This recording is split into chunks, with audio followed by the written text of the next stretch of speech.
First Thessalonians chapter 5, verse 3. For when they shall say peace and safety, then sudden destruction cometh upon them, as travail upon a woman with child, and they shall not escape. Welcome to 144,000 teachers, the first fruits unto God and to the Lamb. In the menu, the last great conflict, worship time. The book, The Keys of This Blood, written by Malachi Martin, was published in 1990. The New World Order by President George W. Bush, spoken of in 1991, and his new military strategy. The Keys of This Blood, the struggle for the world dominion between Pope John Paul II, Russia, and the West.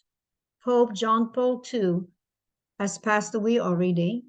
However, the organization behind the Pope, the Vatican, is still existing today and is still part of that competition.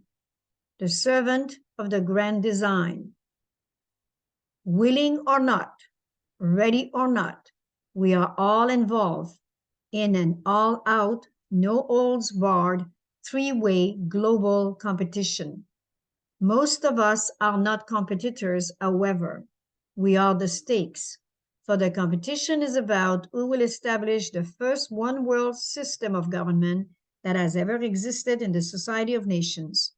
It is about who will hold and wield the dual power of authority and control over each of us as individuals and over all of us together as a community, over the entire 6 billion people expected by demographers to inhabit the earth by early in the third millennium. And we have reached that level.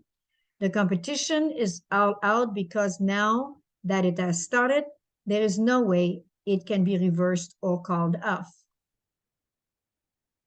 No holds are barred because once the competition has been decided, the world and all that is in it, our way of life as individuals and as citizens of the nations, our family, our jobs, our trade, our commerce and money, our educational systems, our religions and our cultures, even the badges of our national identity, which of us have always taken for granted, all will have been powerfully and radically altered forever.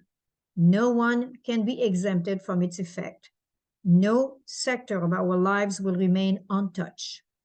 The competition began and continues as a three-way affair because that is the numbers of rivals with sufficient resources to establish and maintain a new world order. There is definitely some food for thought in this writing, although written in 1991 by Malachi Martin.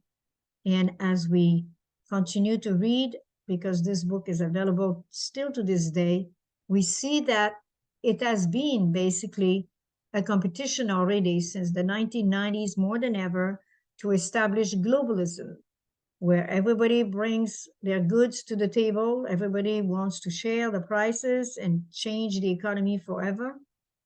And this is what we want to explain a little bit further here. No one, here it says, the competition began and continues as a three-way affair because that is the number of rivals with sufficient resources. So this is what we have to deal with. No one who is acquainted with the plans of these three rivals has any doubt but that only one of them can win. Each expects the other two to be overwhelmed and swallowed up in the coming maelstrom of change. That being the case, it would appear inescapable that their competition will end up as confrontation.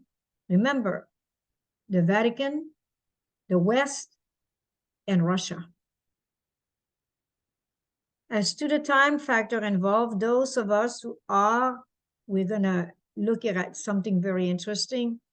Those of us who are under 70, that was in the 1990, will see at least the basic structures of the New World Government installed.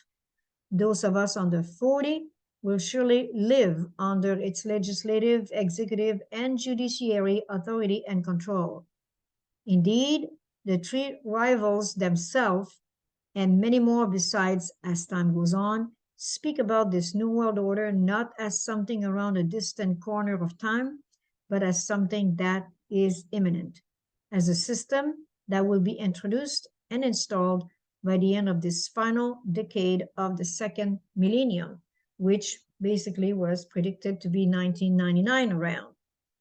What these competitors are talking about then is the most profound and widespread modification of international, national, and local life that the world has seen in 1,000 years. And the competition they are engaged in can be described simply enough as the millennial endgame. And this is definitely something very important to remember as we go further in this particular presentation, because it will unfold even as we go along in this study, in this Holy Convocation. Bush vision of a new world order still unclear. The president found a slogan for his administration, but neither he nor anyone else can seem to define it. 2 years ago, when the Bush administration was young, a group of junior officials tried to brainstorm a snappy slogan that would sum up their president vision of the world, a Bush doctrine. We spent months, a State Department policy planner said at the time, but no one could come up with anything shorter than a paragraph. Nothing seemed to work. The Bush administration, it seemed, was heading into history without a theme to call its own. Then came an unlikely rescuer, Saddam Hussein and his invasion of Kuwait. After Bush dispatched 200,000 U.S. troops to defend Saudi Arabia last August, he needed a concept, a vision to explain his assertive new policy. One August morning at his summer home, he took his national security advisor for a long ride aboard the presidential speedboat Fidelity. 4 hours later, the president came ashore with a ringing slogan, and it was the New World Order. Ever since, the goal of a New World Order has been the central theme of Bush foreign policy pronouncement, ever since then. And then when we go a little bit further here, we will discover something very interesting, because Mr. Bush at some point has been using this theme here in that particular area. And it's right here. The US-Soviet cooperation on international issues instead of the Cold War conflict. Collective security, meaning joint, this is the idea that he had, divided in three parts. US-Soviet cooperation instead of a Cold War. Collective security, meaning joint action by many nations against aggression. American leadership to make sure it's all gets done. What is at stake in the Persian Gulf is more than one small country, Bush said in his State of the Union address. It is a big idea, a new world order, where diverse nations are drawn together in common cause to achieve the universal aspirations of mankind, peace and security. Remember, when there is no peace, freedom and the rule of law. As American, Mr. Bush added, we know there are times when we must step forward and accept our responsibility to lead. Among the nations of the world, only the United States has both the moral standing and the means to back it up.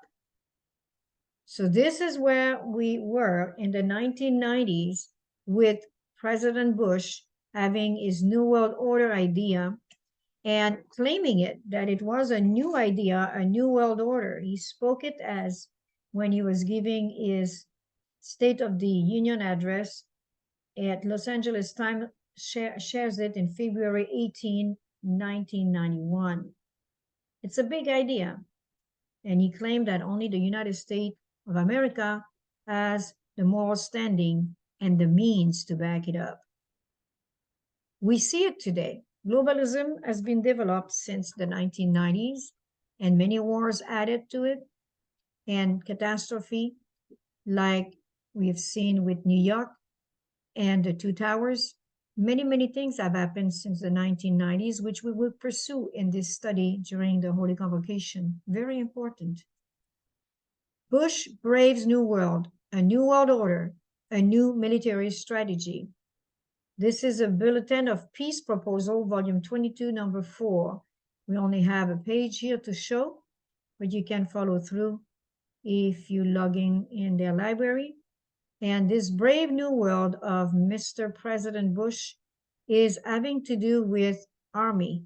It has to do with making themselves known with an army. If our strategy for the Cold War was one of containment, our new strategy be one of stability. That should be one of stability, he claims, focusing on a peacetime presence and regional conflict. Superpower competition is replaced by a new world order, where, according to Mr. Bush, the rule of law supplants the rule of the jungle. The criminal faces the law, the single aggressor faces the world community. So this is still to be seen, as presently we are facing a war in Europe between Ukraine and Russia. And so far, the United Nations do not seem to know what they could do to restrain Russia. So we have a beautiful quote here that represents what we just read. 1 Thessalonians chapter 5, verse 3. For when they shall say peace and safety, then sudden destruction cometh upon them, as travail upon a woman with child, and they shall not escape. And since Mr. Bush has pronounced these words of peace and safety, we can definitely see that that did not come true, as we have seen so many conflicts ever since then and continue to see some.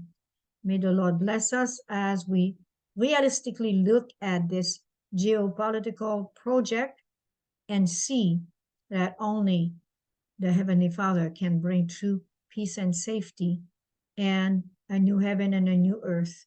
For this old heaven and this old earth will pass away and there will be no more sea. May the Lord bless you.